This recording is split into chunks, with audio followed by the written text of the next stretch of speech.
네, 안녕하세요. IT 전방송 토크 IT 장학관 지식 PD 고성입니다. 오늘 세션이 두 개인데요. 첫 번째 세션의 게스트는요, 퓨어스토리지 송송한 부장님 모시고요.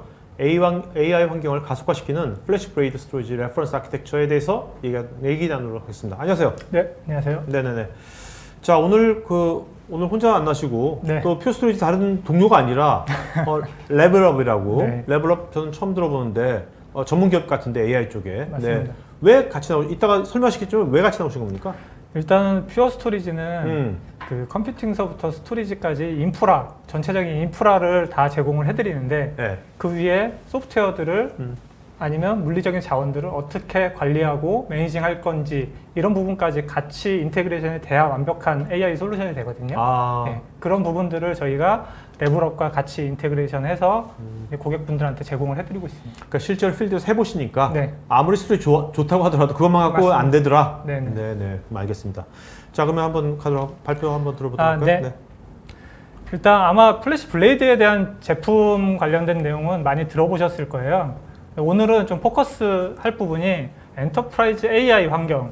실제 여러분들이 아마 AI 환경을 만드실 때 처음에 아마 파일럿 형태로 작게 만드셔서 실제 업무에 도입하실 때 이제 스케일링해서 도입하시고 이런 부분들이 많으신데 실제 이 장표에 보시면 모델을 개발하는 데는 오랜 시간이 안 걸립니다. 3주 정도 걸리는데 이거를 디플로이, 실제 적용하는데 거의 뭐 1년 가까이 시간이 걸리더라고요. 실제 인프라뿐만이 아니고 관리, 솔루션, 그다음에 GPU에 대한 스케줄링 이런 부분에 대한 것들이 제대로 안 되다 보니까 실제로 비즈니스에 접목하기에 매우 어려운 네. 부분들이 있습니다. 그러니까 이게 단순히 어떤 연구소에서 그냥 하는 게 아니라, 그죠? 맞습니다. 엔터프라이즈라면 네. 굉장히 환경이 복잡하지 않습니까? 네. 변화도 심하고. 실제 비즈니스에 뭔가 가치를 창출하기 위해서는 실제로 인프라뿐만이 아니고 다양한 이제 카펙스 부분, 이제 투자의 목적이 아니고 그거 갖고 수익을 내야지 되는 기업들을 대상으로 이제 엔터프라이즈 AI라는 용어를 사용하고 있습니다. 네네. 실제 보면 지금의 현재의 어플리케이션 변화들이 과거하고 많이 변화가 됐습니다. 지금 이제 오픈 소스 기반의 소프트웨어들로 대부분 트레이닝들을 돌리시고 계시고요. 데이터 자체도 과거에 단순히 저장돼 있던 데이터 중에 일부를 샘플링해서 가져와서 뭔가 모델링을 하는 게 아니고 전체 데이터를 모델링을 해야지 되는 이제 그런 시기가 왔습니다. 그렇기 때문에 데이터 분석을 얼마나 빠르게 하냐도 가장 중요한 포인트가 되는 거고요. 이렇게 순환이 계속 되면서 비즈니스의 생산성을 어떻게 하면 높일 수 있는지, 어떻게 하면 빠른 아웃풋을 가지고 실제로 수익을 창출할 수 있는지 이런 부분들에 포커스가 많이 되어 있다고 보시면 됩니다. 실제 어플리케이션뿐만이 아니고 전체적인 그 IT 환경의 변화가 GPU가 나오기 전 시점 그리고 GPU가 나온 시점 좀 크게 이렇게 구분을 해볼 수 있는데요. 실제 GPU가 나오기 전 시점에는 보시는 바와 같이 CPU 베이스의 그런 어플리케이션들, 그다음 그 트랜잭션 기반의 어플리케이션들이 많이 사용이 됐었죠. 그러니까 모든 것이 좀 시퀀셜하게 흘러갔죠? 맞습니다. 네네.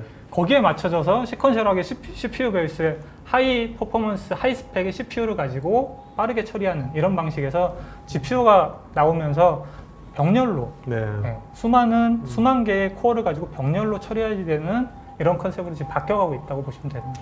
네. 그리고 또 하나 중요한 부분이 과거에는 데이터를 그 컴퓨팅 파워의 메모리나 캐싱 부분에 얹어서 전체적인 양이나 이런 부분들이 적기 때문에 올려서 많이들 데이터를 활용들 하셨어요. 근데 지금은 그런 메모리나 캐시에 올려서 사용할 수 없을 정도의 데이터가 그렇죠. 많아졌죠. 데이터의 퀄리티도 높아졌기 때문에 데이터 사이즈도 커졌을 뿐만 아니고 데이터 양도 많아졌기 때문에 그런 부분들이 실제로 메모리 단위에서 처리하기 상당히 어려운 환경이죠. 그러니까 데이터가 원래 있는 소스하고 굉장히 빠르게 신속하게 맞습니다. 분석을 해야 되는 시대가 온 거네요. 네. 그래서 실제로 데이터를 가지고 있는 스토리지에서 어떻게 하면 더 빨리 실제로 연산을 할 수 있냐, 그 부분이 지금 현재의 트렌드로 계속 가고 있습니다. 그리고 또 하나는 실제로 인프라가 구축이 됐다고 해서 그런 부분들을 정말로 잘 활용하실 수 있냐, 그 부분은 또 다른 얘기잖아요. 네. 그러니까 매니징에 대한 부분, 그 다음에 자원에 대한 얼마나 최적화된 할당, 그다음에 회수, 그거에 대한 매니지 관리 이런 부분들이 얼마나 자유롭게 되냐에 따라서 그런 부분들이 비즈니스에 직접적으로 연관을 주는 부분인데요. 사실은 레벨업 솔루션이 이런 부분들을 최적화해 줄 수 있는 솔루션이라고 보시면 될 것 같습니다. 네. 네. 그래서 저희는 하드웨어 인프라뿐만이 아니고 실제로 자원을 관리해 줄 수 있는 레벨업의 솔루션까지 같이 인테그레이션해서 고객분들한테 제공을 해드릴 수 있는 그런 이제 검증된 아키텍처를 가지고 있다고 설명을 드릴 수 있습니다. 그러니까 분석이라든지 모델링이라든지 네. 뭐 이렇게 해볼 때 단순하게 스토리지뿐만 아니라 뭐 GPU라든지 모든 그 컴퓨팅에 필요한 모든 자원들을 다 어떻게 보면 효과적으로 로드 밸런싱하고 오토마이제이션 시키고 네. 그런 것이 필요하다는 겁니까? 맞습니다. 네. 그것이 풀스택 관리라는 네. 의미인가요? 그럼 그런 것이 현재 그동안은 이런 것이 별로 없었나요? 그동안은? 아니, 필요성이 없었나요? 일부 있었습니다. 기본적으로 이제 엔비디아에서 이런 이제 자원 관리에 대한 부분들을 일부 관리들을 했었는데요. 좀 이제 제약점들을 가지고 있었죠. 실제 뭐 물리적인 GPU에 대한 마이크로 매니지먼트 이런 부분들이 좀 취약했던 부분들이 있고요. 좀 더 자원을 세부적으로 쪼개서 필요한 만큼의 자원만 할당해서 사용할 수 있게 이런 부분들을 레벨업에서 백엔드 AI라는 솔루션을 가지고 좀 더 최적화했다고 보시면 됩니다. 이따가 우리가 두 번째 세션에서 네. 자세히 알아보겠지만 백엔드 AI라는 말은 되게 잘 지은 것 같아요. 근데 진짜 궁금해. 진짜로 AI를 위해서, AI 연산을 위해서, AI 그걸 위해서 백엔드를 정말로 최적화시킬 수 있을까? 어떻게? 궁금하거든요. 그건 이따가 알아보면 될 것 같고. 네, 알겠습니다. 어쨌든 그런 것이 퓨어스트 입장에서도 필요했던 거네요. 네, 맞습니다. 그래서 저희가 가장 먼저 이제 저희가 이제 먼저 좀 레벨업을 찾아가서 저희가 현업에서 실제 인프라, 이 AI 인프라만 고객분들한테 딜리버리를 하니 고객분들이 이런 고민들이 있으시다. 관리에 대한 고민들이 상당히 크셨기 때문에 저희가 이제 레벨업을 찾아가서 이런 부분을 같이 인테그레이션 해볼 수 있겠냐? 저희가 이제 그래서 이제 만들어진 인테그레이션 모델이라고 보시면 될 것 같습니다. 알겠습니다. 네. 실제 AI 플랫폼 보시면 이제 퓨어 스토리지가 담당하는 부분은 저 하드웨어 아키텍처의 전반적인 부분을 다 다루고 있고요. 그 윗단에 그런 운영 체제에서부터 소프트웨어에 대한 관리 이런 부분들을 이제 레벨업 솔루션이 전체 매니지먼트 한다고 보시면 될 것 같습니다. 지금 현재 보시면 대부분의 환경들이 이렇게 쓰고 계세요. 데이터가 아직도. 사일로화되어 있죠, 지금요? 네, 맞습니다. 데이터를 수집하고 데이터 정제하고 모델링하고 그다음 배포하는 이런 단계들이 다 이제 별도의 시스템으로 아직까지 운영되시는 환경들이 많습니다. 네. 지금 이런 부분들을 통합을 하고 싶어 하시고요. 저희가 그래서 먼저 이런 부분을 통합하기 위해서는 가장 우선시 돼야지 되는 게 이런 데이터에 대한 흐름을 하나하나 좀 일어나 할 필요가 있거든요. 각각의 단계에서 데이터들이 이동되고 로딩되는 이런 시간들이 줄어들면 전체 프로세스 타임을 확 절감할 수 있는 이런 효과가 있기 때문에 저희는 일단 데이터 통합에 먼저 컨셉을 맞춰서 데이터 허브라는 용어를 가지고 플래시 블레이드가 데이터를 먼저 통합해 드릴 수 있다라는 컨셉을 먼저 전달을 해드리고요. 요 이후에 통합된 데이터를 가지고 네트워크, 컴퓨팅까지 검증을 해서 레퍼런스 아키텍처로 저희가 이제 제공을 해드릴 수 있는 부분입니다. 그러니까 플래시 블레이드 안에 AI 학습이라든지 모델링이라든지 배포 운영에 관련된 그 데이터들이 다 플래시 블레이드가 다 있는 거네요. 네, 맞습니다. 다 있는 거고 그 AI 단계별로 다 이거 억세스해서 직접 억세스해서 다 활용하는 거고. 네, 맞습니다.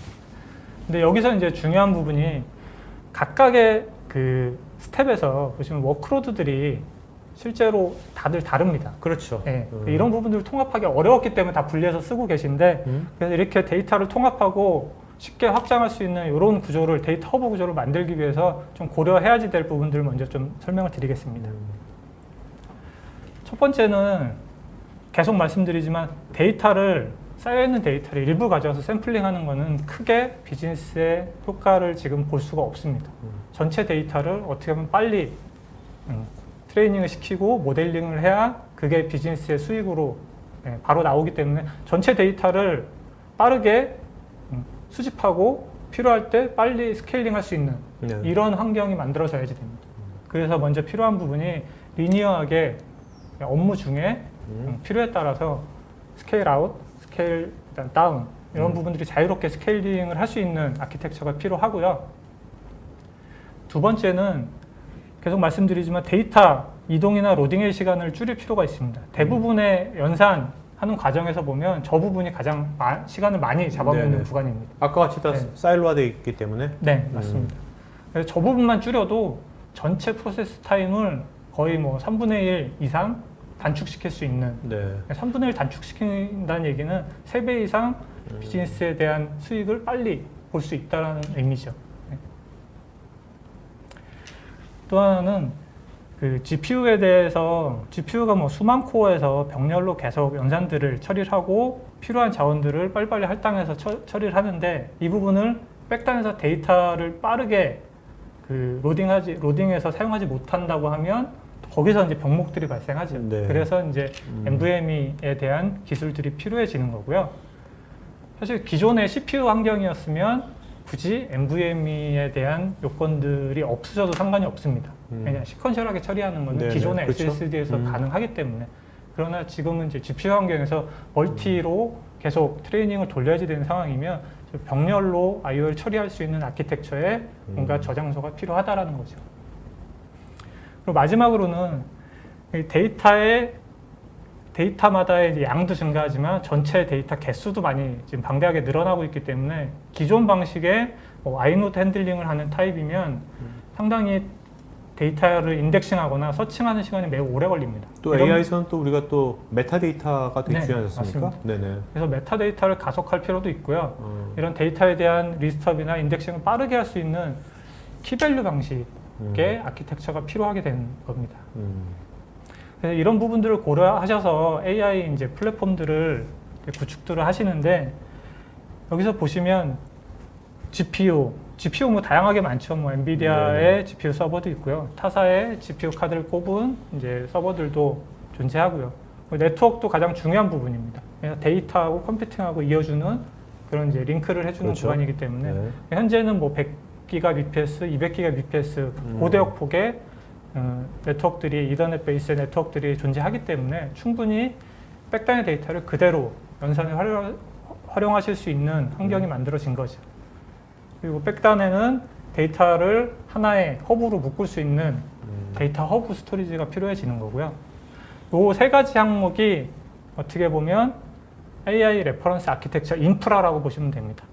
여기에 G세션에서 좀 더 자세히 설명드리겠지만 소프트웨어에 대한 관리, 그다음에 자원에 대한 관리, 그다음에 그 전체적인 소프트웨어 스택을 매니지먼트 할 수 있는 이런 이제 플랫폼까지 얹어져야 완벽한 AI 플랫폼이라고 보실 수 있습니다.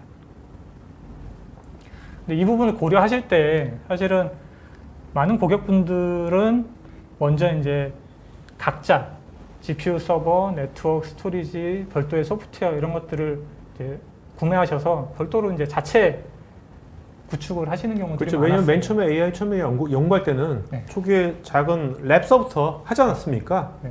연구소에서 뭐 그렇게 많이들 하니까. 네. 초반엔 그렇게 시작하는 게 비용 효율적이고 관리 포인트도 크지 않으니 크게 상관이 없었습니다. 근데 그거를 비즈니스에 접목을 하자니 갑자기 투입되는 그런 인프라에 대한 비용도 올라가고 관리 포인트도 올라가고 여러 가지가 이제 운영성 면에 좀 챌린지들이 생기는 거죠. 네.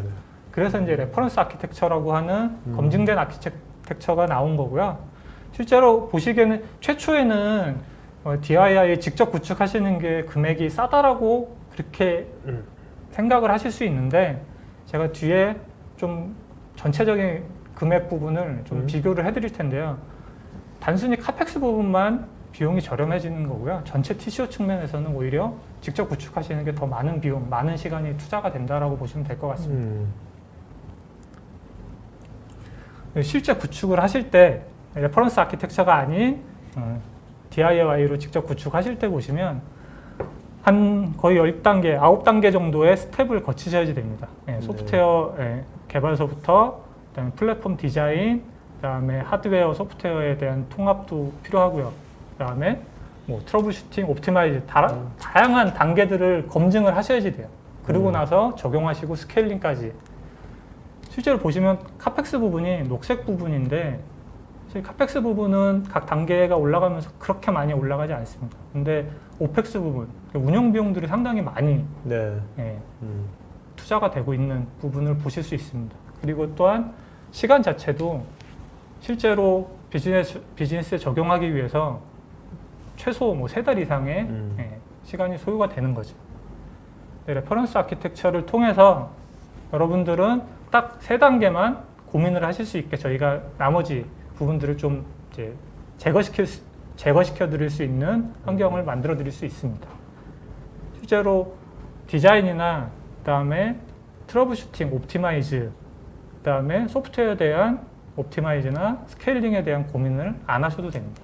실제 디플로이 하시고 나서 실제 트레이닝 모델링을 돌리시고 바로 비즈니스에 적용하실 수 있게 이렇게 되면 전체 TCO 측면에서 보시면 상당히 많은 절감을 보실 수 있습니다. 자, 레퍼런스 아키텍처라고 했는데요. 네. 이 레퍼런스 아키텍처가 뭘로 구성이 되어 있는 거예요?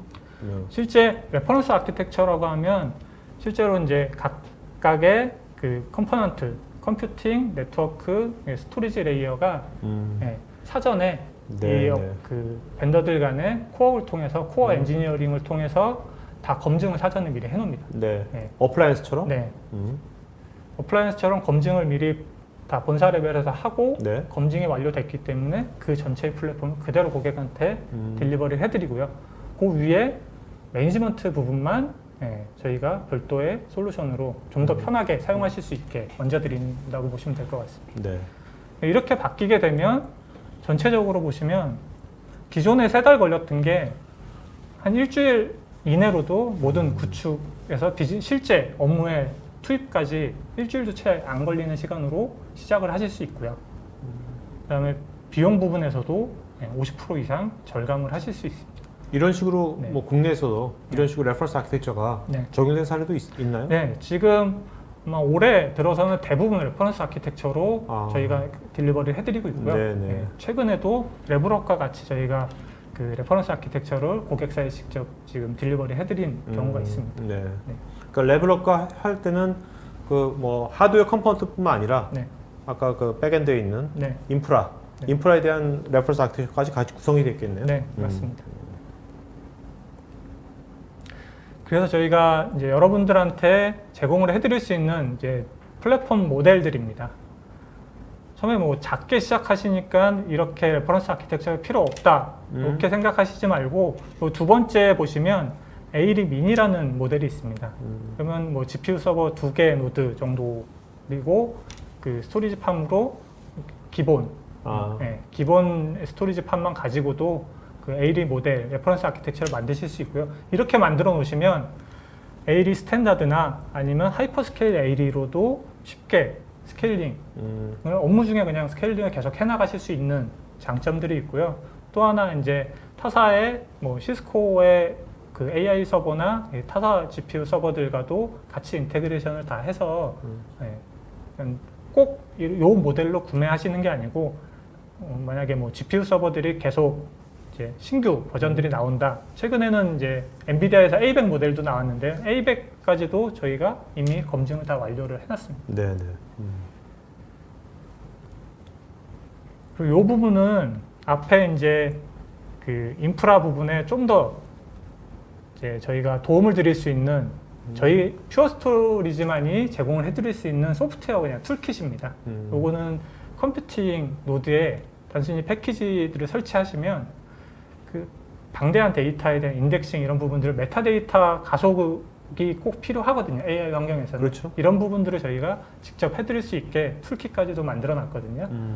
실제 레피드 파일 툴킷이라고 해서 이 부분은 저희가 그 매뉴얼하게 필요하신 컴퓨팅 노드에 패키지를 설치해서 사용하실 수도 있고요.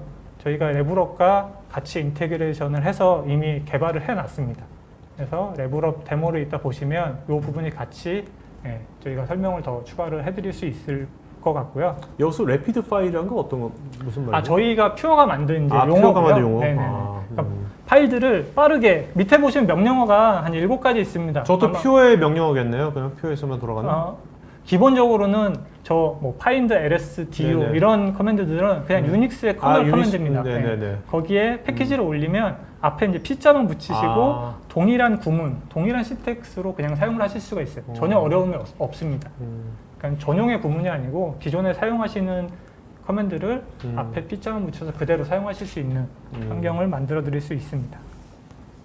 실제 보시면 기존의 그 유닉스나 리눅스 커널에서 사용하셨을 때 대비해서 거의 뭐 20배에서 40배 데이터 패턴이 많아지고 데이터 개수들이 많아지면 많아질수록 저거의 성능은 훨씬 빠르게 아웃풋을 내드릴 수 있습니다.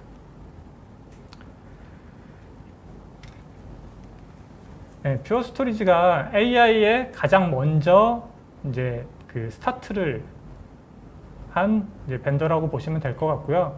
AI의 레퍼런스 아키텍처를 업계 최초로 엔비디아와 먼저 시장에 출시를 했습니다. 그 부분은 엔비디아에서 필요한 그런 패러럴 아키텍처에 가장 컨셉이 잘 맞았기 때문에 시작을 같이 하게 된 거였고요. 실제 AI 레퍼런스 아키텍처를 도입을 하시면 AI의 데이터 통합, 데이터 허브를 통해서 전체 데이터에 대한 흐름을 일어날 수 있는 이런 장점과 스케일링을 유연하게 하실 수 있는 장점, 그리고 소프트웨어뿐만이 아니고 그다음에 저희가 매니징을 위해서 레벨업 솔루션과도 인테그레이트 되어 있기 때문에 이런 부분의 버전업만 가지고도 계속 그 성능에 대한 확장이나 필요한 용량에 대한 확장들을 자유롭게 하실 수 있는 이런 부분들을 저희가 다 그 일원화된 서비스, 일원화된 인프라를 제공을 해드릴 수 있는 부분입니다. 제가 이제 퓨어 스토리지 토크아이티에서 토큰한 게 처음에 플래시 스토리지로 해가지고 나왔었잖아요. 5년 됐나 벌써?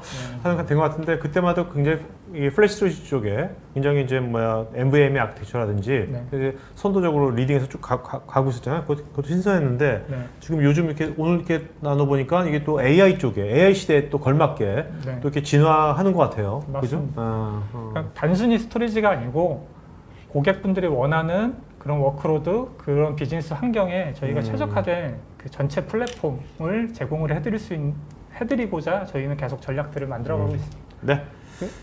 마지막으로 실제 그 개발자나 데이터를 다루시는 데이터 사이언티스트 분들은 인프라에 크게 관심들은 없으십니다.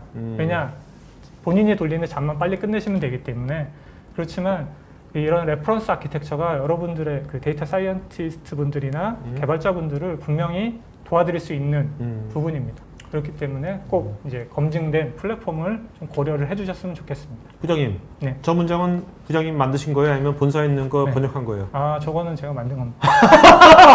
오케이, 네. 그러니까 이런 프로젝트 많이 하면서 많이 느끼신 거네요, 그러니까? 네, 맞습니다. 오케이, 알겠습니다. 자, 부장님 그럼 이따가 Q&A 시간에 뵙겠습니다. 네, 자, 그럼 감사합니다. 여러분, 두 번째 세션에서는요, 레벨업의 김준기 CTO님 모시겠습니다. 네, 아까 여러분들 질문이 또 나왔는데 백엔드 AI가 뭐냐, 정체가 뭐냐 궁금하신 분들 많은 것 같아요. 네, 저도 마찬가지거든요. 네, 우리 맨 처음 모시고 맨 처음 그거부터 한번 제대로 한번 알아보도록 하고 또 오늘 데모도 준비하셨다니까요. 네, 데모도 같이 보고. 네, 자 그러면 이제 두 번째 세션 레벨업의 김준기 CTO 모시겠습니다. 안녕하세요. 네, 안녕하세요. 네네.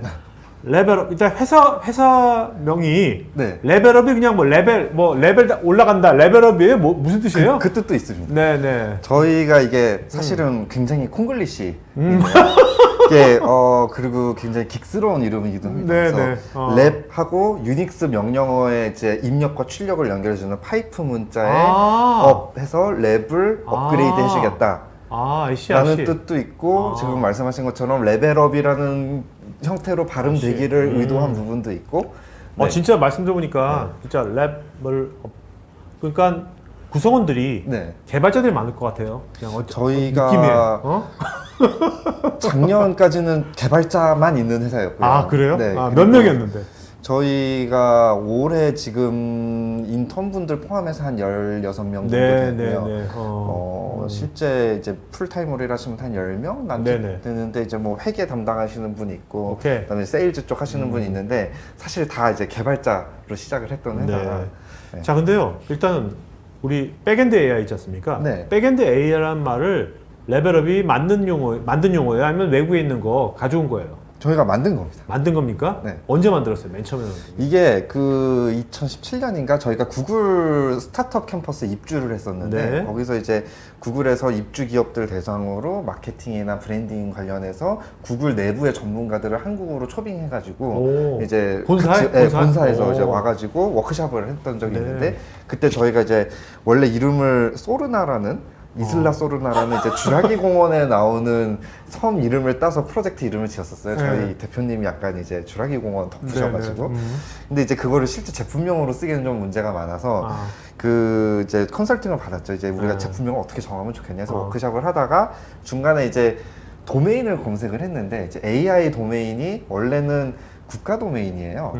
.com 뭐 이런 거는 이제 뭐 회사에 붙는 도메인이고 이렇게 용도가 있지 않습니까? 근데 뭐 KR처럼 KR이 한국 도메인인 것처럼 네. AI가 어디 무슨 앵길라라고 하는 어디 무슨 저기 태평양 어허, 섬나라의 네. 도메인인데 점 TV처럼. 네. 근데 이제 그게 이제 요새 AI 시대를 맞아서 엄청나게 이제 인기가 높아진 거죠. 그래서 그 도메인을 찾아보면은 비어있는 단어를 찾기가 되게 어려운데 그 중에서 저희가 프론트엔드.ai는 누가 이미 먹었더라고요. 아, 네. 근데 백엔드.ai는 아직 누가 아무도 안 사고 남아 있어서 네, 네, 네. 아 이거다 해가지고 이제 아. 그때 도메인을 바로 사고 음? 이제 제품명으로 결정을 하게 된 네. 그런 스토리가 자, 그럼 오케이. 백엔드 AI가 네, 구체로 기업 고객들한테 네. 어떠한 가치를 주는 겁니까? 그러니까 백엔드 AI가 없다면 네. 이따 자세히 알아보겠지만 백엔드 AI가 없다면 기업들은 어떤 고생을 하게 되는 거예요? 일단 그 가지고 계신 이제 연산 자원들을 효율적으로 활용을 하기가 어렵습니다. 특히 뭐 기술적으로 들어가면 굉장히 많은 이해가 있는데 뭐 네네. GPU라든지 아니면 지금 퓨어 스토리지 같은 스토리지 솔루션들도 그렇고 이게 이제 그 자체들의 하드웨어적인 퍼포먼스는 굉장히 많이 발전을 했고 이제 점점 툴들도 좋아지고 프레임워크도 많이 나오고 해서 쉬워졌지만 이거를 통합적으로 관리를 하지 않으면은 어떤 사람이 자원을 가져가서 사실은 내가 뭐 일주일 동안 뭐 GPU를 몇 개를 쓰겠습니다 네. 했을 때 그 사람이 24시간 그 GPU를 정말 한시도 놀리지 않고 연산을 아, 돌리는 게 아니거든요. 그렇죠. 사람이 하는 일이다 보니까. 그래서 그런 부분에 이제 중간중간에 노는 타임들이 생기게 되는데 아. 이런 부분들이 생각보다 비율이 큽니다. 예를 네. 들면은 GPU 클러스터를 구축했다 어. 했을 때 사용률을 연간 30%를 넘기는 게 사실 쉽지가 않습니다. 그래요. 네. 어. 그래서 이거를 늘리기 위해서는 결국엔 어떤 가상화라든지 여러 이제 자원들을 모아서 공유할 수 있는 기술들이 필요하게 되는데 저희 백엔드 AI 솔루션을 이용을 하면 스토리지나 GPU나 이런 다양한 연산 자원들을 I see. 최대한 압축적으로 네, 고도의 이제 가동률을 보장하면서 돌릴 수 있게 된다. 그러니까 한마디로 이제 기업에서 네. AI 이제 프로젝트나 이걸 할 때 필요한 뭐 GPU 포함해서 네. 기업 내에 있는 다양한 리소스들을 클라우드 서비스 자원처럼 그렇죠. 그렇게 이용할 수 있게 해준다는 거 아니에요? 네네. 그러면 이게 굉장히 그 기간이 이런 거 준비하는 동안에 기간이 꽤 길었을 것 같은데 그동안? 저희가 이거를 처음 프로토타이핑을 한 거는 2015년입니다. 네. 그래서 그때만 해도 저희 한 반년 만들면 팔 수 있을 줄 네, 알았는데 네. 실제로 만들어 보니까 거의 4년이 넘게. 아, 4년도 짧은 거예요, B2B에서는. 네네. 네. 자, 근데 어떻게, 자세히 얘기했지만, 네. 어떻게 퓨어 스토리지를 어떻게 만난 겁니까? 이게 이제 저희가 여러 뭐 기술 컨퍼런스, 뭐 엔비디아, 이제 GTC도 이제 실리콘밸리에서 하는 메인 이벤트가 있지만은 전 세계 여러 나라에서도 이렇게 그 자체 로컬 이벤트들이 있거든요. 그래서 그런데 참여를 하면서 계속 발표를 하고 저희가 아시다시피 개발자만 있는 회사였기 때문에 네네. 영업 조직이 없었습니다. 네. 그래서 저희의 유일한 영업 방법은 사실은 컨퍼런스에서 기술 발표하고 우리가 이런 기술 갖고 있다라는 걸 홍보하는 식으로 했었고 그 과정에서 이제 엔비디아하고도 협력을 하게 됐고 퓨어 스토리지하고도 이제 연락이 닿아서 이렇게 네. 일을 하게 됐습니다. 그래도 글로벌, 네. 각 분야의 글로벌 리더 기업들이 인정을 한 기업이네요. 네. 자, 그러면 일단 오늘 뭐 할 얘기는 엄청 많으시겠지만, 네. 시간도 제약이 있으니까, 네네. 일단은 아까 우리 이제 그 백엔드 AI, 네. 백엔드 AI가 실제로 그 쓰이고 있는 네. 유즈 케이스, 국내에 쓰이고 있어요, 이게? 아니면 이론이에요, 지금? 실제 이미 저희가 작년부터 이제 음. 제품 판매를 실제로 했고 이제 대학교부터 시작을 해서 지금은 이제 국내 뭐 제조업 뭐 제일 큰 물건을 만드는 것 우리나라에서 네. 뭐 네. 무슨 전자. 네, 뭐 네, 그런 예를 것도 들면? 있고 네네. 네, 그런 곳에 이제 납품들이 돼서 사용이 되고 있습니다. 네. 그럼 유즈 케이스 한번 보도록 할까요? 네. 어떤 있는지, 어떻게 쓰이고 있는지 궁금하거든요. 그래서 네네. 이게 쭉 넘어가야 되는데 네네네. 사실 이거는 뭐 나중에 토카이티 레벨업 단독으로 나와가지고 해야 될 것 같아 이거는 이 자료는 너무 많아서 지금. 네. 뒤에서부터 네네네. 넘어가 보도록 하겠습니다. 네. 다들 이제 케이스 스터디 같은 걸 관심 있어 네, 하거든요. 저희 네네. 이제 유즈 케이스만 따로 정리를 한 오케이. 건데요. 네. 네. 그래서 여기가 이제 제일 첫 번째 납품을 했던 사례입니다. 아. 그래서 여기 같은 경우는 이제 경영대학원에서 이제 통계 쪽을 전공하신 교수님들이 이제 MBA 과정을 운영을 하면서 대학교나 이런 기업들이나 이런 데서 이제 AI 관련된 위탁 교육을 받아서 교육 네네. 프로그램을 운영하시는 곳인데 여기가 이제 학교다 보니까 아무래도 뭐 기업들처럼 이렇게 뭐 고성능의 고사양 GPU들을 많이 사고 이럴 수가 없어요. 그래서 그렇죠. 소규모의 서버로 이렇게 구축을 해서 자체 운영을 하셨는데 GPU가 이제 24개가 있었어요. 근데 20명 정도 규모의 수업을 운영을 할 때는 한 사람당 하나씩 GPU를 이렇게 몇 번 GPU를 쓰세요 하면 됐는데 네. 갑자기 이제 80명을 수업을 해야 되는데 아. 이 GPU를 동시에 실습을 돌릴 수가 없는 거예요. 알지. 그래서 이제 이거를 저희 이 서버를 여기 납품했던 업체 쪽에서 저희랑 이제 파트너 관계인 회사가 있는데 그쪽에서 이제 저희를 소개를 시켜주는 거예요. 그래서 저희가 가서 GPU를 나눠서 동시 실습이 가능한 솔루션이 아, 네. 있습니다라고 소개를 해서 이제 시작을 했던 케이스고 2019년 봄부터 쓰기 시작을 하신 케이스고 지금까지도 계속 네. 구독 갱신. 근데 어떻습니까? 그냥 개념상으로는 네. GPU를 꼭 마이크로 서비스처럼 네. 마이크로 서비스를 잘라가지고 네. 뭐 이렇게 주는 것이 네. 어려울 것 같지 않은데 네. 실제 이제 기술적으로 그렇게 GPU를 여러 명이 한 GPU를 여러 명이 사용할 수 있게 해주는 그런 거에 있어서 가장 큰 어려운 점 그런 것은 뭡니까? 어떤 포인트입니까? 거기서 제일 중요한 포인트가 이게 이제 CPU라든지 메모리라든지 디스크 같은 것들은 이미 이제 운영 체제가 기본적인 추상화를 제공을 합니다. 예를 들면은 우리가 프로세스라는 개념이 있고 CPU를 그렇죠. 추상화하는 방법은 네. 메모리는 가상 메모리라는 형태로 프로세스마다 고유한 공간이 있는 식으로 해석이 되고 디스크는 우리가 파일 시스템이라는 형태로 다 이렇게 뭔가 추상화가 돼서 그 하드웨어가 어떻게 구현되어 있는지 잘 몰라도 그냥 컴퓨터를 그렇죠. 편하게 쓸 수 있지 가상화. 않습니까? 네네. 네. 사실 그런 것도 어떻게 보면 가상화의 일종인데 네. GPU라는 거는 이제 상대적으로 좀 최근에 나온 기술이고 이 GPU로 컴퓨팅을 하겠다. 원래는 그래픽 장치지 않습니까? 근데 컴퓨팅을 하겠다라는 개념도 새로운 것이고 하다 보니까 운영 체제에서 이런 거를 자원을 나눠서 가상화를 해주는 기능이 거의 없다시피 합니다. 그래서 저희가 그거를 해주는 레이어를 자체적으로 개발을 해서 네. 이제 얹은 거라고 생각을 하시면 되고요. 근데 요새 엔비디아 네. 보면 네. 그 vGPU가 나와 있잖아요. 근데 그거 나오기 전에 이런 걸 만들었다는 겁니까? 엔비디아에서도 이미 이제 가상 머신을 위한 GPU 가상화 솔루션을 제공을 하고 있어요. 드라이버 레벨에서 이제 직접 연동을 하는 건데 이거 같은 경우는 특정 가상화 솔루션하고만 동작을 합니다. 저희 같은 경우 그리고 이제 가상 머신이다 보니까 이제 실제 컴퓨터의 모든 하드웨어를 다 가상화한 그러니까 우리가 이제 가상 머신 올려서 윈도우 안에서 리눅스를 돌린다든지 이런 환경을 가정하고 만들어진 거라 성능 오버헤드가 상당히 크고요. 네. 이제 저희 같은 경우는 컨테이너라고 불리는 경량 가상화. 요즘 이제 HPC나 아니면 딥러닝 AI 분야에서 워낙 이 컨테이너 기반 플랫폼을 많이 쓰고 있기 때문에 이제 그 환경에 맞춰서 저희는 새로 설계를 한 거라고 보시면 되겠습니다. 네네. 그래서 지금 되게 그러면 이 대학은 이것 때문에 굉장히 많은 학생을 받아야지 이 대학은 수익이 날 거 아닙니까? 그렇겠죠. 네네. 대학생은 되게 좋았겠네요. 좋아했겠네요. 네네네. 그래서 이제 없으면은 운영이 안 되는 상황이기 그렇죠. 때문에 이제 계속 쓰고 계시는 그런 상황입니다.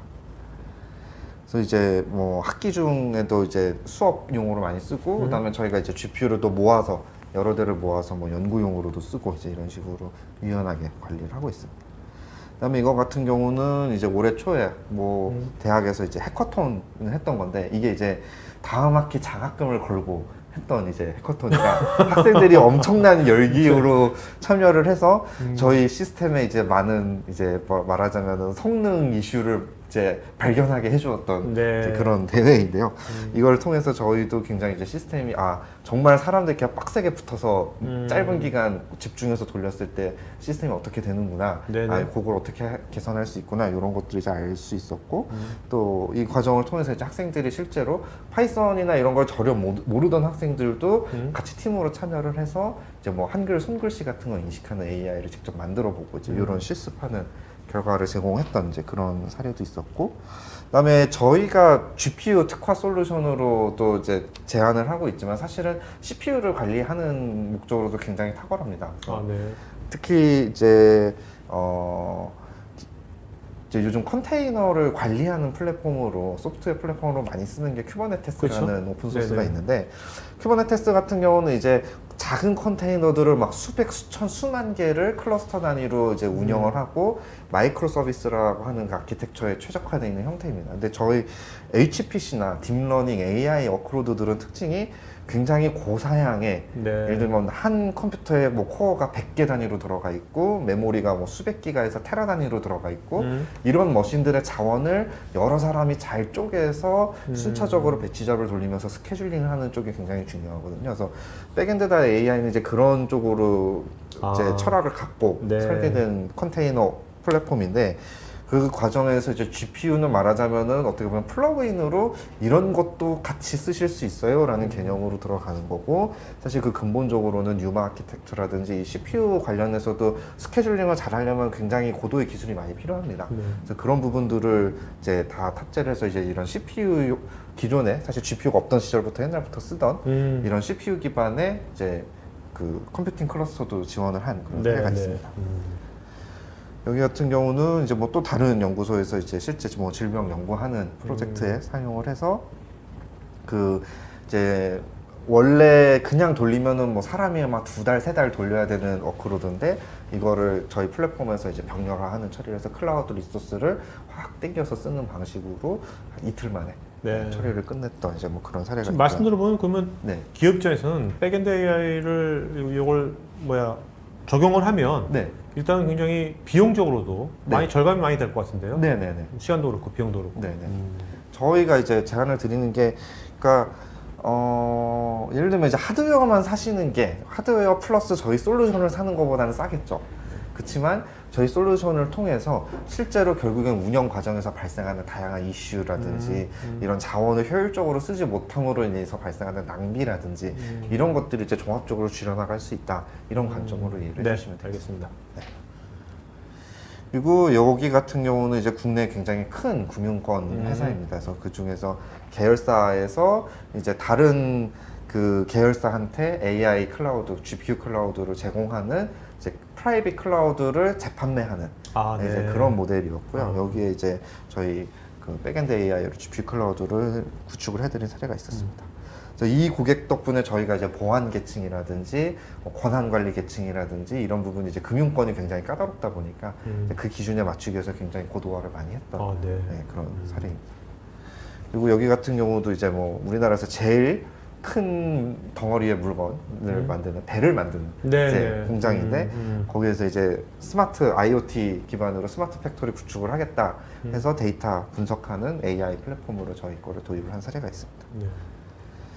그리고 이제 저희가 직접 클라우드.backend.ai 때 데모로도 보여드릴 이제 직접 운영하는 클라우드도 자체 아키텍처를 구성을 하고 있고요. 아, 클라우드 서비스를 하고 있어요? 네, 네. 아, 그러면 이렇게 중소기업이라든지 어떤 연구소라든지 인프라가 네. 많지 않은 곳은 바로 쓸 수 있게? 네, 이제 가입해서 지금은 이제 저희가 무료 베타 버전으로 제공을 해드리고 있습니다. 그러면 그게 예를 들면 요새 많은 뭐 AWS나 애저라든지 그 글로벌 클라우드 서비스 업체들이 네. 뭐 세이지 메이커라든지 네, 뭐 이런 거 유사한 거 서비스를 한다는 겁니까?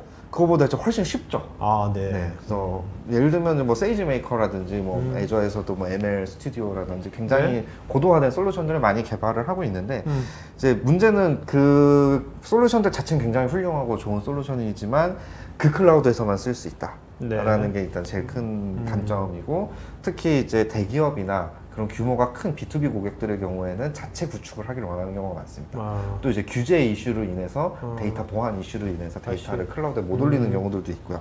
그러다 보니까 이제 저희는 그런 경우에도 직접 하드웨어 구매하셔서 거기에 깔아서 쓰실 수 있다라는 개념. 그러니까 프라이빗 클라우드 내에서? 네. 네, 그런 개념이라고 보시면 됩니다. 이거는 이제 그래서 저희가 어떻게 보면은 약간 미끼 상품처럼 이제 실제 실무자들이나 연구자들이 개인 자격으로 쉽게 가입을 해서 체험해 볼 수 있게. 네, 체험이 중요한 체험해보고, 거니까요. 네, 그런 개념으로. 그러면 이제 클라우드.backend.ai 네. 시청자분들께서 토카이티 시청자분들께서 지금 들어가면 네. 또 체험해 볼 수 있는 겁니까? 네, 저희서 가입하기를 하기 전에 저희 그 홈페이지 backend.ai 그냥 홈페이지를 들어가시면은 오케이. 이벤트에서 이제 그 토큰 발급을 받는 오. 이제 설문조사 작성하고 토큰 발급하는 네. 있어요. 그래서 그 이메일로 받은 토큰을 가입 화면에 넣으시면 네. 이제 가입해서 쓰실 수 있습니다. 진짜 AI 회사들은 관련 회사는 .ai 많이 쓰겠네요. 도메인으로. 도메인으로. 뭐 굉장히 네네. 많습니다. 오케이.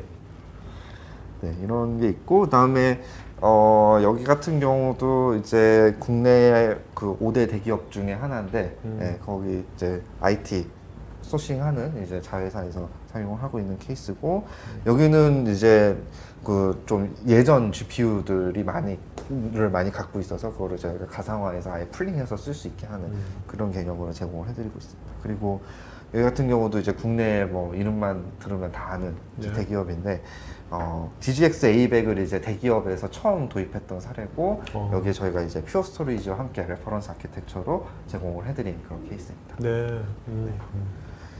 그래서 저희가 이제 요번 그 플래시 블레이드를 인티그레이션 작업을 진행을 했어요. 퓨어 스토리지 쪽하고 이제 같이 협업을 해서.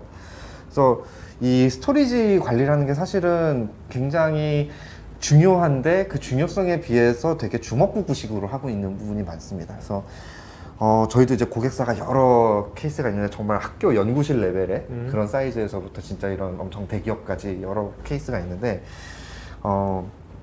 예를 들면 이제 뭐 나스 장비 그냥 집에서 쓸 만한 그런 가정용 나스 이런 거 하나 갖다 놓고 쓰시는 곳부터 시작을 해서 이제 플래시 블레이드 같은 엄청 이제 고성능 시스템을 쓰시는 곳까지 다 있어요. 근데 보면은 보통 실제 운영하다가 문제가 생긴다 뭔가 뭐 그런 경우는 보통 스토리지 관련 쪽에서 많이 문제가 발생을 합니다. 그래서 아무래도 고성능 장비를 쓰시는 곳일수록 그런 문제가 덜 발생하는 부분들이 있고요. 그래서 저희가 이 스토리지를 백엔드.ai 내에서는 마치 클라우드 스토리지를 쓰는 것처럼 가상 폴더라는 개념으로 제공을 하고 있습니다. 그래서 컨테이너 환경이라는 게 이제 컨테이너를 종료하면 그 안에서 변경했던 내용이 다 없어지고 그래서 이거를 보존하기 위해서는 바깥에 있는 이제 폴더를 마운트해서 쓰는 식으로 사용을 하는데 이제 그런 거를 사람이 손으로 일일이 마운트 할 때 뭐 옵션을 넣어주고 이런 걸 일일이 하지 않아도 되게 GUI에서 그냥 클릭해서 할 수 있게끔 이제 그런 식으로 지원을 해드리고 있고요. 이 과정에서 저희가 이제 백엔드.ai도 계속 개발을 하고 실제 고객사에 이제 넣어보고 하면서 발견하게 된 게 저희가 기존에 이제 매니저라는 이제 마스터 서버가 있고 그 서버가 이제 에이전트라고 불리는 실제 연산 노드를 관리하는 이제 데모 노드이 있습니다. 그래서 그 프로그램들하고 서로 통신하면서 이제 자원 관리를 하는데 이 스토리지를 이 매니저를 통해서 전부 다 모든 업로드 다운로드를 했어요. 근데 이제 이 딥러닝이나 이런 거 데이터셋들이 막 수십 기가 이런 단위가 되다 보니까 바틀릭이 되고 네, 거기가 바틀릭이 되고 얘가 API를 빨리빨리 응답을 해줘야 되는데 업로드 다운로드 처리하느라 느려지는 거죠. 이런 문제들을 해결해야 되겠다 하고 생각을 하고 있던 차에 퓨어 스토리지 쪽에서 그 한번 플래시 블레이드하고 같이 뭔가 최적화한 그런 인티그레이션을 만들어 보는 게 어떻겠느냐라는 제안이 오셔서 저희가 이제 스토리지 프록시라는 이름의 이제 내부 프로젝트를 진행을 했습니다. 그래서 이걸 통해서 이제 다양한 어떤 그 가속 기능들, 그다음에 오프로딩을 할 수 있는 기능들을 개발을 했고요. 이 아키텍처를 보시게 되면 저희가 이제 기존에는 이 매니저가 이 밑에 스토리지 프락시라는 컴포넌트가 없고 매니저가 모든 이 굵게 표시된 거는 그만큼 이제 데이터를 많이 왔다 갔다 한다는 뜻인데 예, 이 굵은 트래픽들을 매니저가 혼자서 다 처리를 했었습니다. 이제 프락시라는 걸로 분리를 하고 이걸 통해서 이제 이 프락시 내부에 마치 플러그인처럼 이제 퓨어 스토리지 전용의 백엔드 뭐 cepfs 같은 분산 시스템의 백엔드 아니면 그냥 로컬 파일 시스템을 붙일 수 있는 백엔드를 플러그인으로 이렇게 붙일 수 있게 개발이 됐고 그 과정에서 저희가 특히 이제 플래시 블레이드 같은 경우는 아까 송 부장님께서 언급하셨던 래피드 파일 툴스 같은 것들을 다 연동을 해서 이제 고속화된 오퍼레이션들을 지원하는 이제 그런 식으로 개발을 했습니다. 그러니까 퓨어 스토리지가 갖고 있는 퓨어 스토리지 아키텍처에 좋은 점들을 최대한 레버리지 시킨 거네요. 활용한 거네요. 그동안은 이제 혼자서 했는데, 그죠? 기존에는 그냥 플래시 블레이드라는 거 그냥 블랙박스의 어떤 뭐 NFS 서버다라고 생각하고 그냥 마운트만 해서 썼는데 이제 지금은 거기서 제공하는 여러 가지 가속 기능들을 같이 활용할 수 있게 됐다. 그렇게 보시면 되겠습니다. 자, 그러면 데모 질문도 엄청 많아가지고요. 데모 혹시 잠깐 한 몇 분만 보시죠. 느낌만 알면 되는 거니까. 어떤 데모입니까? 일단 저희 GUI 데모를 보여드리려고 하고요. 저희 이제 그 클라우드에 접속을 하시게 돼서 이제 로그인을 처음 하시면 이제 이런 화면이 나오게 됩니다. 네. 그러면은 내가 이제 현재 사용할 수 있는 안 자원이나 보이는데? 네, 좀 확대를 네. 하겠습니다. 네. 그래서 예를 들면은 데모가 네. 안 보이는데 지금 화면이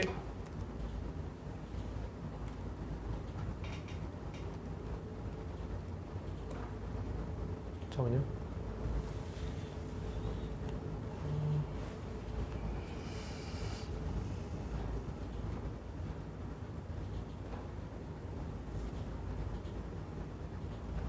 네. 네네네. 네, 이제 저희 클라우드에 로그인 하시게 되면 이런 화면이 처음 나오게 됩니다. 네. 그래서 보시면 크게 이제 뭐 세션하고 데이터를 관리하는 기능들, 그 다음에 이제 뭐 외부의 GitHub 주소 같은 걸 가져와서 바로 실행해 볼 수 있는 기능들이 제공이 되고요. 그래서 크게 이제 세션 목록을 보게 되면 내가 이제 세션을 실행을 할 때 이제 딥러닝 환경들이 다 미리 컨테이너 이미지 형태로 제공이 됩니다. 그래서 이런 것들을 자유롭게 선택을 하실 수가 있고, 네. NGC라고 이제 엔비디아 GPU 클라우드라고 이제 표시되어 있는 것들은 엔비디아 쪽에서 자사 GPU에 미리 다 추적화된 형태로 빌드를 해서 넣어놓은 이미지라고 생각을 하시면 되고, 이제 엔비디아 GPU를 쓰시는 환경에서는 이걸 쓰면 제일 좋은 성능이 나온다 라고 네. 이해를 하시면 되겠습니다. 이런 걸 이용해서 버전 원하는 거 이렇게 선택해서 이제 할 수 있고, 여기에 보시면 이제 스토리지 폴더들을 이제 미리 만들어 놓은 것들을 마운트해서 쓰실 수가 있고요.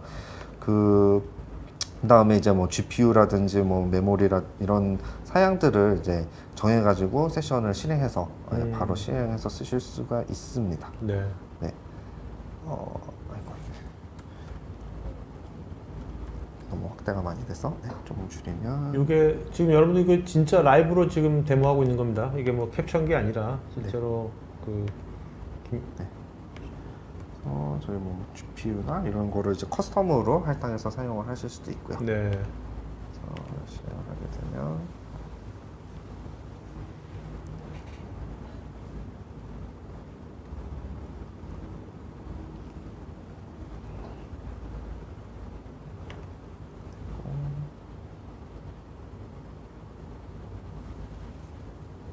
지금 뭔가 대기가 걸렸는데, 이게 이제 자원이 충분하지 않은 상태에서는 이게 이제 대기가 걸리고 네. 이제 스케줄러에서 이제 큐로 돌아가는 상태로 동작을 하게 됩니다. 이렇게 오래 안 걸리는데 항상 다시 라이브로 뭔가 하다 네, 보니까 데모 측에 있으니까요. 네. 네. 그러면은 얘는 종료를 시키고, 그다음에 좀 자원을 적게 해서 한번 따로 생성을 해보도록 하겠습니다.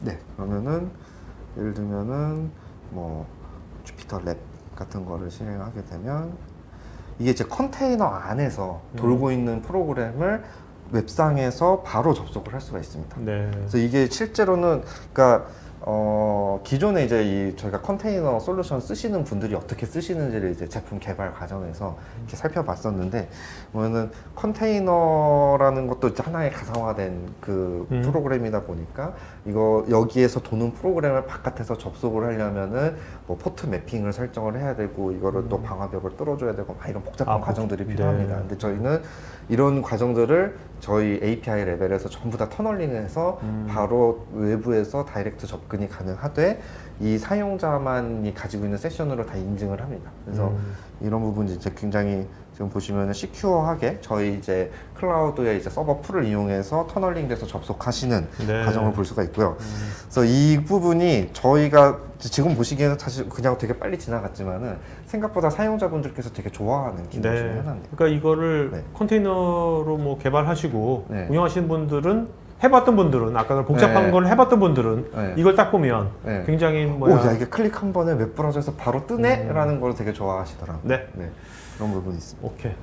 그리고 그다음에 저희가 이제 그 스토리지를 관리하는 부분은 이렇게 데이터 이제 권한 관리 같은 것들, 리드 할 수 있냐, 라이트 할 수 있냐, 그다음에 사용자 초대 관리 같은 것들을 할 수 있고, 사용자 초대 보낼 수도 있고, 그다음에 이제 이해하는 어떤 것들이 있는지 여러 가지 그 관리를 할 수 있는 인터페이스들이 있게 됩니다. 그래서 뭐 데이터를 만들 때 여기 보시면 호스트라는 게 있는데, 이거 이제 L3라는 건 저희가 이제 클라우드에서 운영하는 스토리지고, 예를 들면 이제 퓨어 스토리지에 플래시 블레이드 노드를 클러스터랑 연동을 했다 그러면 여기에 이제 플래시 블레이드 노드가 딱 뜨게 되고, 이제 그 안에 디렉토리를 생성을 해서 사용을 하게 되는 이제 그런 방식이라고 생각하시면 네. 됩니다. 네. 자, 이제 뭐 질문이 많아가지고요. 네. 시스템 이제 Q&A 시간 가져야 될 것 같거든요. 네. 네네. 데모는 이 정도로 하고. 네. 네. 자, 여러분들 이제 Q&A 시간 갖도록 했고요. 아까 퓨어스트리 코리아 송 부장님 오시겠습니까, 자리에? 네. 두 분 같이 이제 Q&A 시간 갖도록 했고, 이걸 좀 크롬 브라우저로 좀 바꿔주시겠습니까? 네. 네네. 제가 할게요. 네. 네. 그래서 이제 자, 그 여러분 지금 네, 설문조사하고 있으니까요. 설문 응해주시면 저희가 또 150분 선착순 설문하신 분 중 저희가 스타벅스 아메리카노 드리겠고요. 또 좋은 질문 하신 분 두 분께 저희가 베스킨라빈슨 3만 원 경품권 드리겠습니다. 자, 그 송님 답변 주시면서 좋은 질문자 두 분 이름 좀 기억해 주세요. 알겠죠? 네, 알겠습니다. 자, 두 분 이거 글씨가 잘 보이시나요 지금? 네, 잘 보입니다. 요새 노안들이 많아가지고. 자, 그러면 와.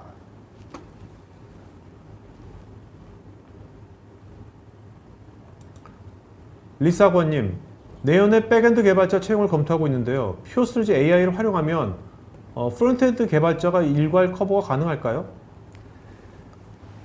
네, 기본적으로 그 이제 전체적인 스텝에서 그런 트러블 슈팅이나 옵티마이즈 이런 부분들에 대해서 개발자가 직접 이제 손을 안 대도 되는 부분들이 있기 때문에 그 부분의 인력에 대한 이제 투입이 최소화될 수 있고요. 그런 부분들을 실제 앞단의 프론트엔드 쪽에 좀 투자를 더 하실 수 있는 환경을 만들어 드릴 수 있습니다. 네. 유정구님, 방송 데이터 저장용으로 고려하고 있는데요. 속도 안정성은 다양한 고객사 사례를 보아 신뢰가는데 플래시 블레이드의 데이터 보관 시 압축 보관이 가능한지와 압축 효율은 어느 정도 되는지요? 네, 기본적으로 저희는 이제 always on 항상 이제 압축이 켜진 상태로 설계가 되어 있습니다. 그래서 저희가 제공해드리는 성능은 압축이 적용된 상태의 성능을 제공을 해드리는 거고요. 압축 같은 경우는 보통은 저희가 뭐 2대1, 3대1 말씀드리는데 실제 데이터 타입이 방송 같은 경우는 아마 압축된 포맷으로 데이터가 들어오는 경우에는 한 뭐 20%에서 30% 정도 추가 압축이 효과가 있을 것으로 보입니다. 자, 여러분들 개별 질문에 대해서 또 퓨어스트리 전문가분께서 또 개별 답글을 달아주고 계시니까요. 개별적인 답글도 체크해 보시기 바랍니다. 서일성님, 머신러닝과 관련해서 효율적인 메타데이터 액세스, 작은 파일 액세스 및 소규모 블록 랜덤 I/O 성능이 필요한데 퓨어스트리지의 플래시 블레이드는 어떤 방식으로 제공되는지요?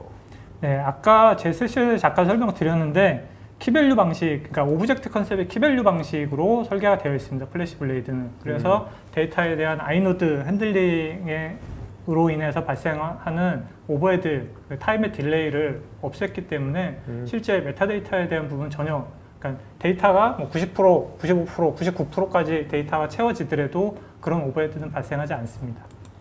심하영님, 플래시 블레이드는 한 샤시에 15개의 블레이드가 장착되는 것으로 알고 있는데요. 블레이드 몇 개 손상까지 서비스 운영이 유지될지 궁금하고요. 손상된 블레이드를 복구할 때는 패러티 방식일까요? 네, 저희는 일반 레이드라고 평하지는 않고요. 프로텍션 레벨이라고 얘기를 합니다. 그래서 한 샤시에서는 2개 블레이드가 장애가 나더라도 운영이 가능한 레벨까지 해드리고요. 샤시가 이제 멀티 샤시가 됐을 경우엔 샤시당 2개, 저희가 5개 샤시가 된다 그러면 샤시당 2개씩 해서 토탈 10개의 블레이드가 장애가 나도 실제 데이터에 대한 컬옵션 없이 운영이 가능하십니다. 이광복님, 이미 클라우드 인프라를 사용하고 있는데요. 백엔드 AI를 사용하게 되면 자체 서버 인프라를 스케일업 했을 때 해당 자원들은 기존 클라우드와 하이브리드 같은 개념으로 통합 사용이 가능할까요? 네, 이 부분은 가능합니다. 그래서 저희가 원래 지금 시간 관계상 저희 발표 자료를 다 못 보여드렸는데 저희가 이제 지원하는 시나리오 중에 이제 클라우드 자체 서버와 클라우드를 뭐 VPN이나 아니면 다이렉트 커넥터 같은 전용선 연결을 통해서 연동을 해놓고 두 개의 리소스 그룹으로 통합 운영을 하는 하나의 매니저를 통해서 네. 통합 운영하는 그런 사례를 지원하고 있습니다. 그다음에 이유주님, 관리를 위한 대시보드는 웹 및 모바일 형태로 둘 다 제공하는지요? 또한 커스터마이징도 가능한지요?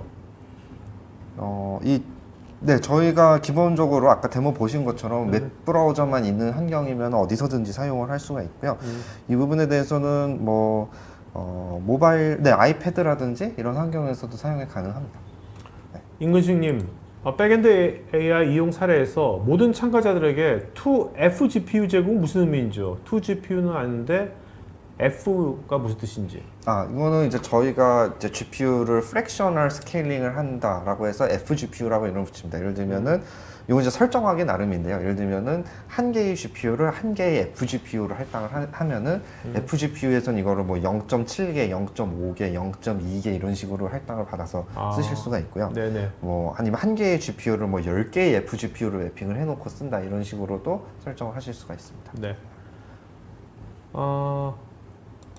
박주영님, 중소기업에서는 성공적인 AI 프로젝트를 위해서 자원 투자와 최적의 인프라 구축 등의 노력을 쏟고 있으나 방법을 어려워하고 데이터 솔루션도 선택에 자신이 없고 확신이 없는 경우가 많은데요. 프로젝트 추진에 자신감을 확보할 좋은 전략이 궁금합니다. 중소기업 AI 프로젝트 할 때 뭐 팁 같은 거 하나 주신다면.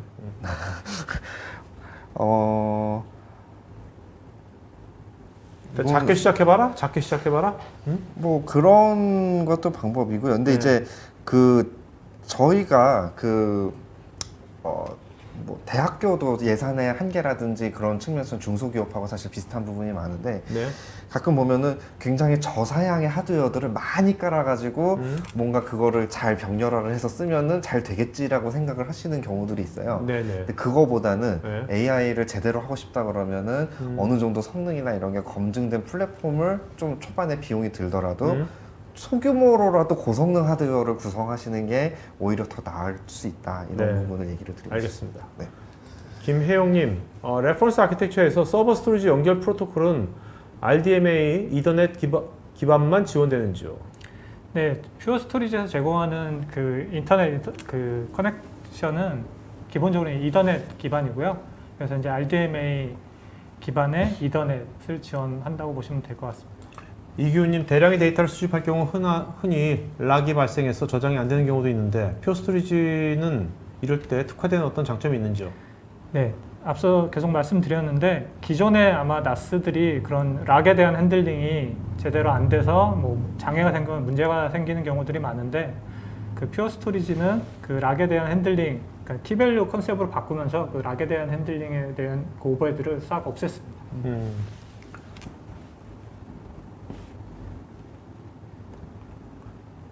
자, 그다음에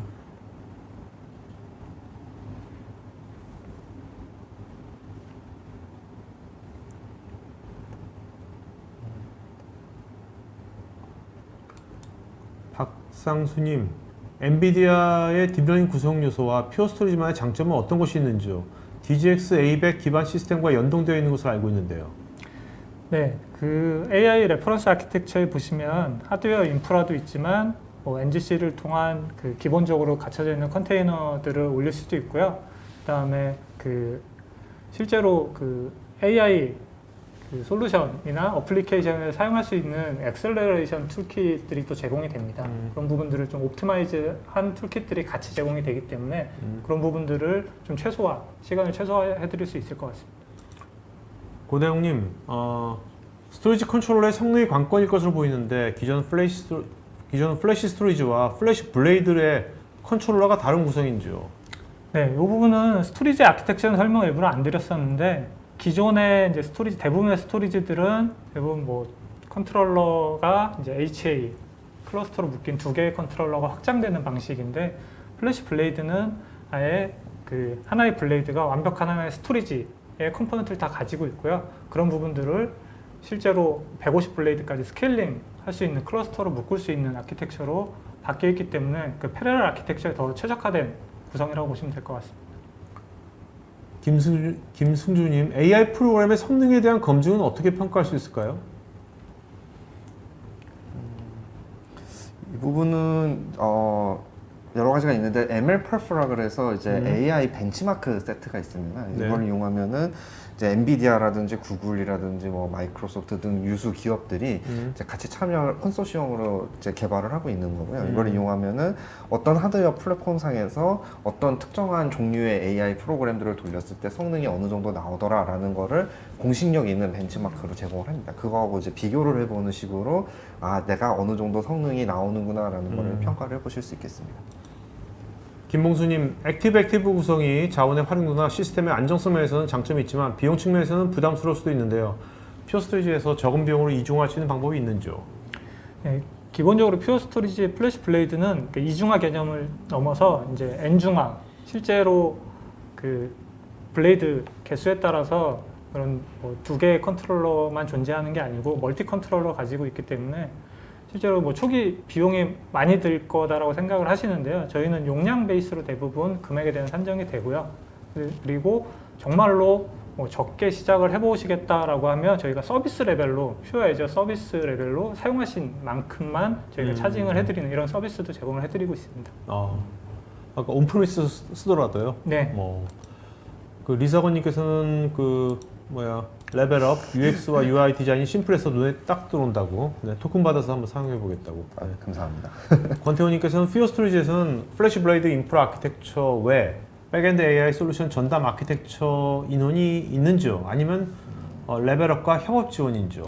지금 현재는 레벨업과 이제 협업 지원을 해드리고 있고요. 왜냐 레벨업은 거의 개발하시는 분들이 대부분이시고 저희는 이제 인프라를 좀 주력으로 하다 보니까 같이 지금 코업을 하는 단계입니다. 그럼 아까 이제 레벨업에서 그 퓨어 스토리지의 다양한 API들 그런 걸 많이 레버리지 했을 거 아니에요? 네. 그럴 때 본사하고도 잘 많이 커뮤니케이션 많이 했겠네요. 그런 거 할 때. 이제 누구보다도 퓨어 스토리를 많이 이해하시겠네요.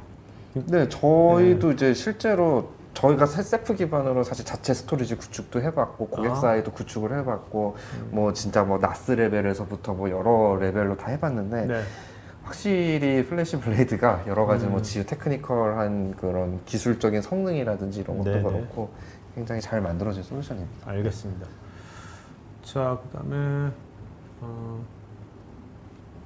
김호영님, GPU 다이렉트 기능은 언제쯤 지원될까요? GPU 다이렉트 GPU 다이렉트가 뭔가요, 일단은?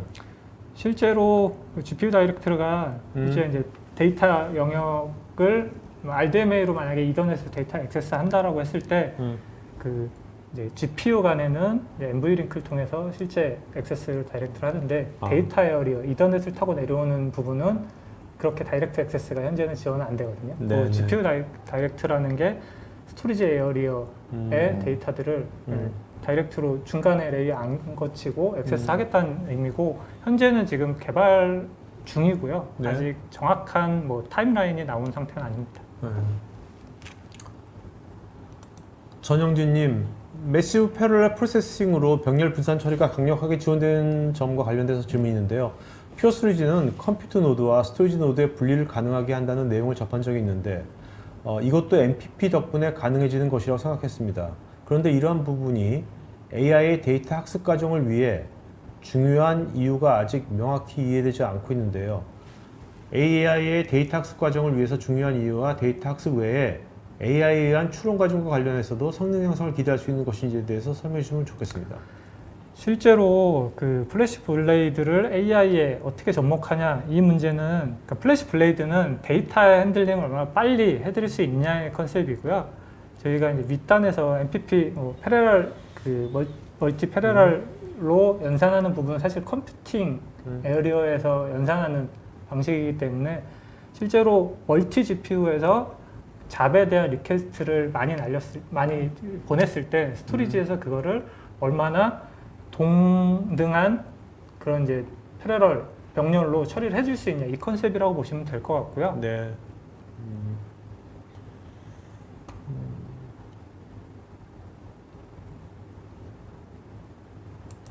김보수님은 클라우드 백업과 복구 비용이 저렴하지 않은 편인데 퓨어스토리지의 클라우드 스냅이 비용면, 성능면에서 타사 제품과 비교해서 어떤 이점이 있는지요? 이분은 퓨어 스토리지 아시는 분 같은데 그 클라우드 스냅 같은 경우는 실제로 이제 블레이드 제품 가지고 직접 운영하는 게 아니고 이제 어레이 제품이라고 클라우드 스냅을 지원하는 제품이 있고요.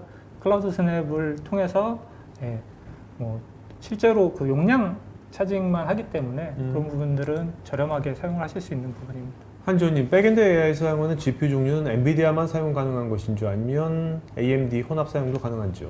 네, AMD ROCm이라고 해서 라데온 오픈 컴퓨터 플랫폼도 같이 지원하고 있습니다. 김정훈님께서는 백엔드 AI가 글로벌 레퍼런스도 있는지? 저희가 작년에 엔비디아 GTC에 발표를 하고 미국 내 이제 B2B 리셀링을 하는 솔루션 오. 그룹을 미팅을 했었는데 네. 거의 이제 현지 법인 설립이 필요한 상황이라 이제 그 더 진행을 못한 상태고요. 지금 아시다시피 코로나 사태로 좀 지연이 되고 있는 상황입니다. 그렇네요. 네. 그래도 뭐 엔비디아한테 인정을 받았다는 것은 네. 굉장히 좋은 거죠. 네.